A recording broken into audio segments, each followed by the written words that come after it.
video को प्रथम देखूँ समस्त आम सब भिडियो प्रथम कहूँ भिडियो को प्रथम देखूँ जंतु प्रथम देखूँ देखी सारा पर कौन लगुच कौन ना तापर कमेंट करूँ ना आम सागर कंटाक्टर जोगाजोग करूँ तेणुकर प्रथम भिडियो देखूँ आ चैनल को सब्सक्रिप्शन कर दिंतु आउ फेसबुक इंस्टा देखुले आईडी गुड़ फॉलो कर दिंतु एथिरे देखैछु किछि मेंढा छुआ जाके आपन देखुछन्ती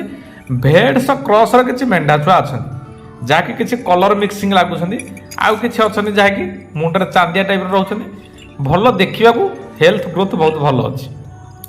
आउ जो ए मेंढा छुआ गुडी को देखैछु ए मेंढा छुआ गुडी को लोकेशन होछि नयागढ़ जिला काहे कि नयागढ़ जिल्ला रे वर्तमान को बहुत परिमाण रे कि मेंढा छुआ कर सेल्स चलछि जी होना कहीं मेंढा छुआ 10 15 20 30 पीस लागे आणुछन्ती किनिकी बिक्री करछन्ती जदि आपण माने चाहूछन्ती किछि एई भली एई प्रजातिर मेंढा छुआ किछि किनिबा पई ताले चैनल सहित सदा बेले जोड़ी हेकि रुहंतु केतेबेले भी आपन पाखापाखि लोकेशन रे जंतु मिली पारନ୍ତି आपण मानकु जाकि सेई एरिया रा पाखापाखि लोक सदा वीडियो पोस्ट करिया दउछन्ती तेणुकर आपण मानकु मिल जाय तेणुकर चैनल सहित जोड़ी हेकि रहिथान आ एई भली छुआ नबा कहले आम चैनल सहित जोड़ी हेबा सहित आम नयागढ़ जिला को विजिट करंतु नयागढ़ जिले में प्रायतः युवा मिलूँ ना तो आपण मैंने हाट को विजिट करेंगे बालुगा हाट ना तो पहाड़ जाला हाट नयागढ़ डिस्ट्रिक्ट